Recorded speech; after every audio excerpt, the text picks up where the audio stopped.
Hey guys, Matt with Mancor here. Welcome back to the channel. In today's video, I'm going to be showing you how you can take a lightsaber that looks like this, and with some simple steps at home, you can turn it into a lightsaber that looks like this. So in today's video, I'll show you how to weather your own lightsaber.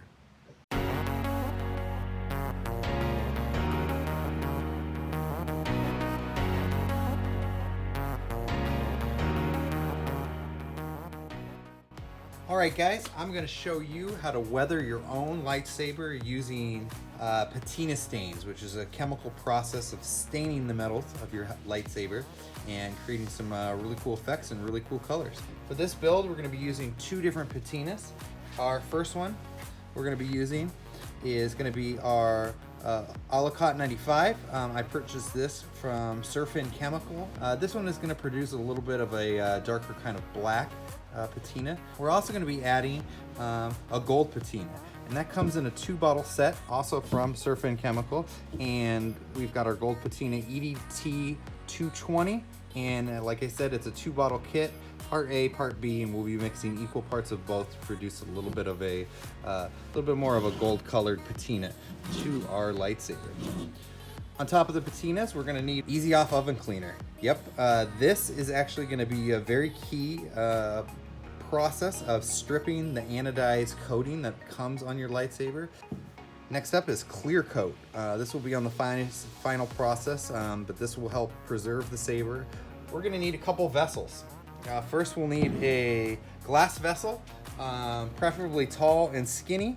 This is what we're going to be using to actually soak our parts in. We're also going to need a larger plastic vessel. This is where we'll be putting the pieces in and applying the Easy Off to take off the anodizing off the parts. Since we're dealing with chemicals, it's always a good idea. We're going to need some rubber gloves. I've got these black nitrile gloves. Definitely want to be using these. These chemicals do stain and will stain your skin, so it's going to be very important to protect that. We are going to need 2 paint brushes. The gold patina is actually a brush on, while the Alucot 95 is going to be a more of a soaking method. We will need 2 brushes to be applying the gold patinas. We'll need some paper towels for cleanup. We'll need 2 microcloth rags, some Scotch-Brite pads by 3M. This will be at the end when we're kind of adding some of our scuffs and scrapes and kind of the weathering job to the saber. And lastly, we will need the saber itself. I bought another Fallen Order hilt to do this weathering job, and I just unboxed it just now and opened it up and discovered that they already weathered it. Doesn't matter, we'll be able to strip all this, and this is a more of kind of like a silver weathering job with the black kind of acting like grime. We're going to kind of be doing the opposite effect, where the color of the saber is going to be black and the weathering is going to be the silver. Now, one last thing I want to add before we get started is because we are dealing with very powerful and heavy chemicals, we do want to make sure that we're doing this in a well-ventilated area. I'm doing this outside in my driveway. Works perfectly well. And you're also going to want to have access to running water. All right, one of the first things we're going to want to do is deconstruct the saber into all of its basic parts. We've got our shields that go over the emitter section. We have the emitter section itself, which is attached to the switch section. We have our handle. We have our broken piece that fits within the handle, the internals of the lightsaber, and then we have our little greeblies here that fit on various parts of the saber. Now, one step that's not shown in this video is because my lightsaber came weathered accidentally, I had to strip everything. So I just went to Home Depot, got some premium paint epoxy remover. It was pretty easy. Just put this whole, probably a little bit overkill, but I just put this whole thing into a bucket, let my parts soak for about 15-20 minutes, and I would say it removed probably about 99% of the paint that was on there. We'll start here and we'll look at this little shield section. If you can see, the piece itself's got this really shiny chrome finish to it, and that is actually an anodized layer coated on the part itself. In order for the patinas that we're going to use to react with the metal underneath this anodized layer, we'll need to remove that. Okay, for step 2, we're going to go ahead and grab our plastic container. We're just going to do this kind of one part at a time. So we're going to first part, we're going to take these 2 shield emitter sections. We are going to grab our Easy Off oven cleaner. Again, just picked this up at Home Depot. We're going to give it a good shake. Apply to the parts. We want to make sure we get a really nice coating over the top of these. We also want to make sure we get the undersides too.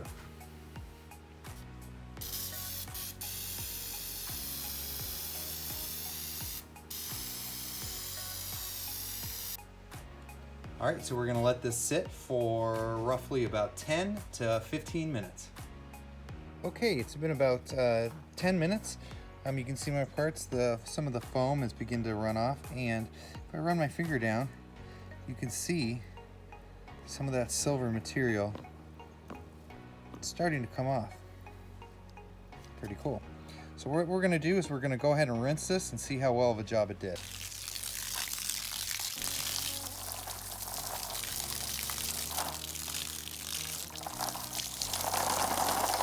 All right. So a little bit harder to tell in this light, but the chrome kind of shininess of it went away a little bit and it started to dull. But we're going to want to go ahead and give it a second coat. So I'll be right back with the second coat. All right, so we applied coat number 2. I've let it sit for about 10 minutes.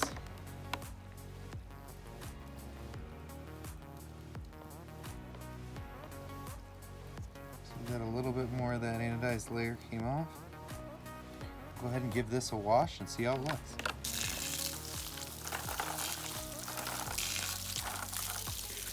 And what we're also going to want to do is take our Scotch-Brite pad, and not too strong, but just give it a little rub down to kind of get any little last bits of that off. You can see that's really helping bring in this anodized layer off.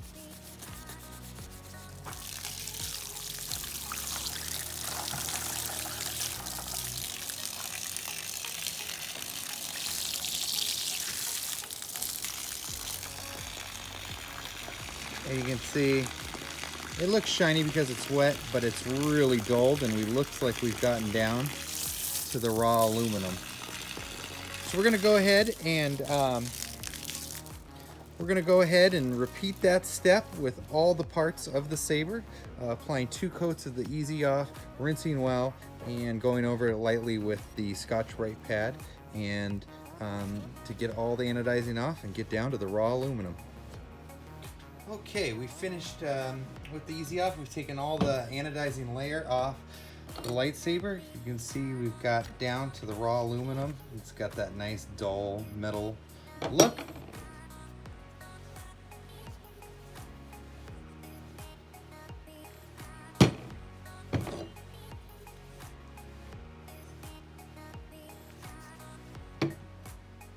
And now it's time to add our first patina. So we're going to go ahead and we're going to start with the gold first. So let me clear all this out of the way and get to the part we need. So we're going to start first with the pommel cap, and we want to give this piece a nice gold patina. So we're going to go ahead and grab our 2-part gold patina ETD 220, part A, part B. We're gonna grab a little cup to mix, some paintbrushes. I happen to found some newer ones. I'm gonna go ahead and use these. So first things first, let's mix up our patina. So in order to make this patina, we need equal parts. So we'll unscrew the cap here and use the cap as a measuring device. We'll do 1 scoop of A and 1 capful of B, and mix those patinas up. Grab our pommel piece, dip our brush in, and we want to completely cover this entire piece. You can see it comes paints on this really bright purple.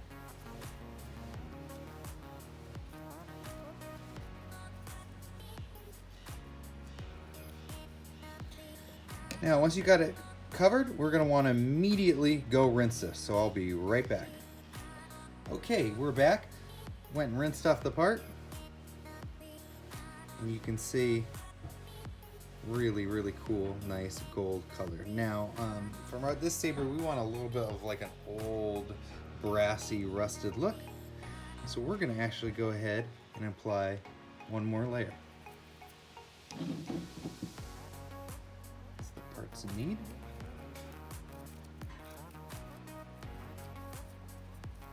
All right, there we have it, coat 2. I'm gonna go wash this off immediately. All right, here we are back with coat 2. I'm gonna make sure to give this a really nice dry here with my microfiber cloth. There you go. See, we got a really, really nice gold color.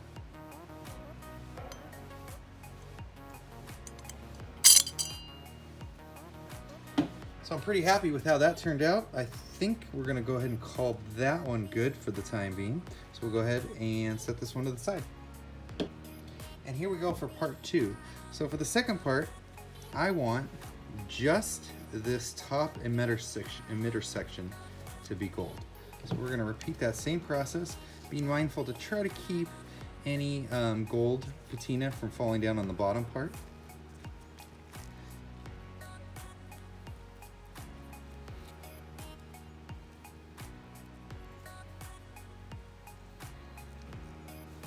And I'm going to take it all the way down to the neck.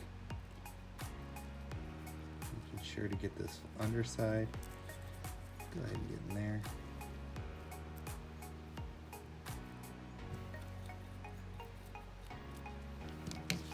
Okay, there we have it. Coat 1. Pretty happy with that. Let's go wash it off and see how it looks. All right, coat 1 is done. We're going to give it a little dry here, see how she looks. And wow, not bad for coat 1. You can see this side is a little lighter than this side. So when I go back and do my second coat, I'll focus a little bit heavier on here.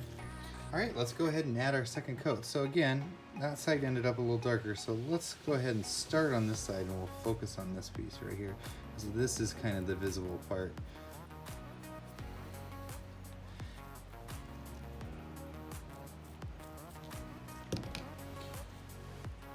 All right, there you have it. Let's go wash it off and see how it looks. We got it washed off, coming back with one more dry. Give it a nice rub down, and boom.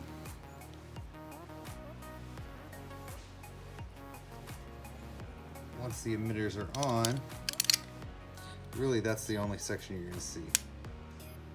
So not much, but I like the way that pops. Overall, pretty happy with it. So there we go. We have completed all of the gold that we want to add to this lightsaber. But now looking at it, may want to add another coat to this, but again, I'm going to wait until we get the black sleeves on just to be sure. But super, super happy with how all this came out. And now on to the black. All right, so the black's gonna be a slightly different process in the fact that the black we do want to soak. So we're gonna go ahead and grab our clear jar. We're gonna go ahead and grab a bottle of our Alucot 95 Black Sands, and we're gonna wanna apply the entire bottle into this jar. We're gonna start with our emitter sections first, and it's simple as dunking them in.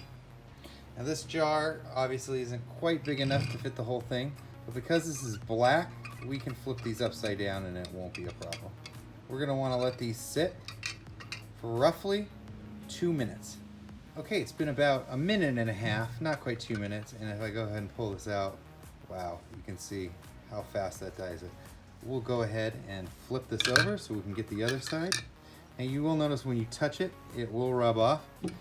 Don't worry about that. As we apply more coats of this, that staining will start to become more permanent. But for the time being, we're just trying to get our kind of our base layer on there.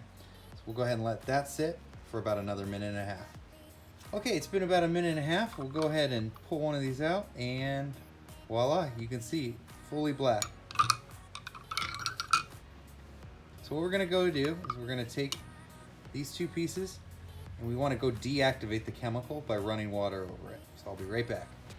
All right, we're back, and as you can see, a lot of the black did wash off, but we did get a little bit of a base coat started on these emitter sleeves. We're going to want to make sure to dry these off really nice and good. Basically what we want to do is we're going to want to repeat that step about 4 times for these emitter sleeves.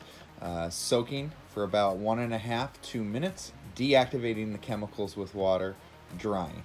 And as you do it, each time, more and more black should take on the aluminum until about the 4th time, it should be fairly permanently stained on the emitters.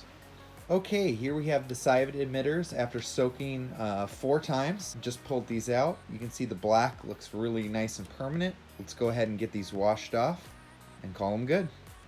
All right, so as you can see, we've got our 2 shield emitter sections, and we're going to want to repeat that process with every part.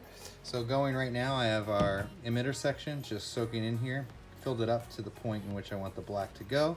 You can see our reaction is already starting, and we're going to do about 5 coats, the same as that, and then we're going to follow that up with the handle section as well. All right, we pulled that emitter section out. Same process as the shields for the emitter, and you can see we got a really nice coat. Now I'm going to show you what we do after these have sit. We've washed this multiple times, so we're going to take some of that clear coat we bought, and we're going to give it a really nice base.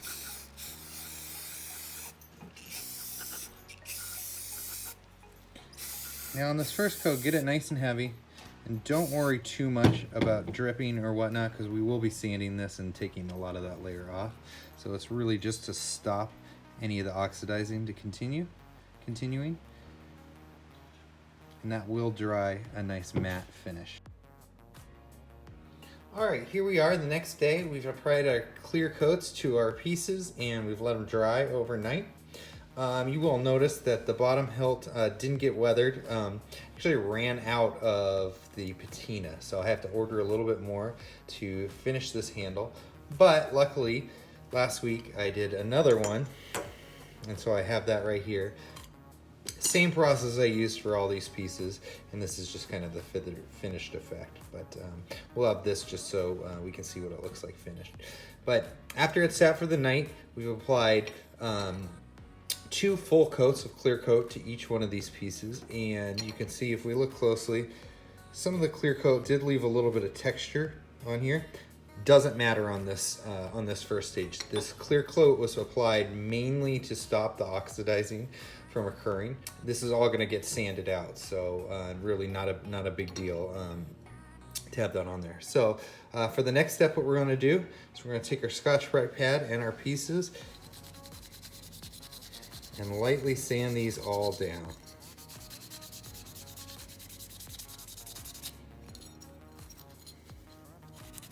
And we're going to want to do this until all the pieces are smooth, all these textures are gone.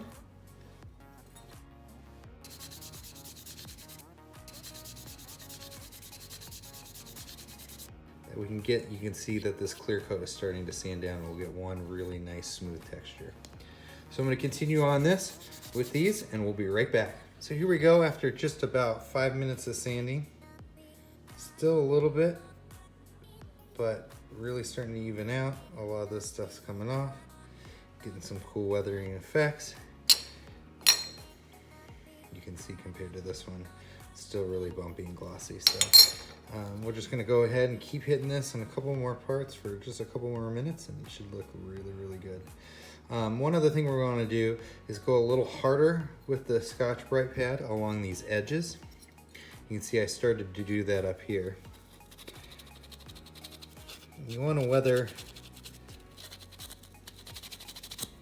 every line of this edge and line of this saber, and it gives it a really, really cool effect. So we'll go real hard against there, and we can see we can start to get these white marks, get a really cool outline going around this whole piece. So we'll be back in another 5 minutes with the finished product. Okay, here we have it.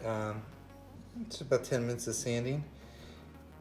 Got it down. We got our edges all really nice and clean and got this really cool beat up look. And the key is when you put it next to this, how awesome that's gonna look. And here we have the top section after sanding. Okay, here we have our completed parts, ready for our final stage. We've got them all sanded down, looking good. I did end up applying one more coat of gold up here, and then as well some gold here in these vents. We're gonna be going for our last stage, which will be adding the clear coat.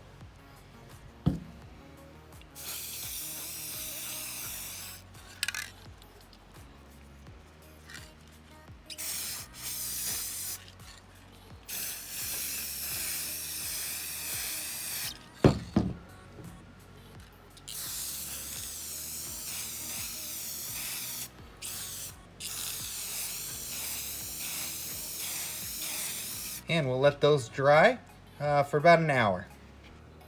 All right, so we let our parts sit for about an hour, let the clear coat dry, and assembled the saber back together, went over it one more time with a Scotch-Brite pad, and here we go, the finished version of the Fallen Order V2. Now, one thing I do want to point out is it's actually been a couple days since we applied that clear coat, and my chemicals that I ordered again did arrive, so I was able to get this handle done. And I also decided to redo these emitter sleeves. The reason for that is, at first I wanted a real weathered look, so I wanted a lot taken off of it. And after comparing it to the other one I'd done, I've kind of liked the really light weathering job. So I basically stripped it, started all over, re-soaked it, and redid it this time with a little bit less weathering. Now, for comparison, to show that this process is repeatable, here's the other Fallen Order that I did about a week and a half ago. So both of these came and turned out really, really nice. Super excited with how they look. Now, we'll get some close-up looks here.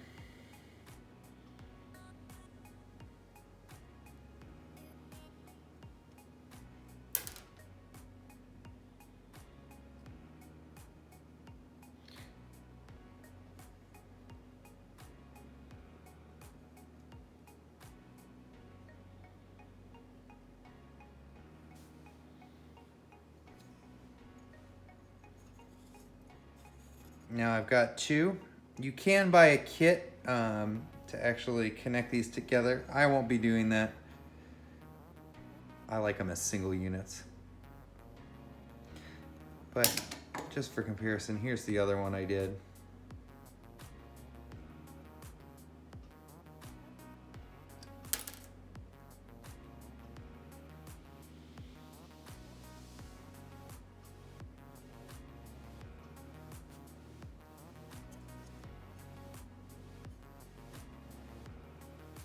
All right, well, there you have it. There's our weathering video for the Fallen V2. Again, this process can be applied to really any hilt that you get, as long as it's aluminum. But hope you guys found this video informative. Make sure to like, subscribe, comment down below. Stay up to date with the channel. We got a lot of really cool stuff flowing in. Hope you guys enjoyed, and we'll see you next time. Later.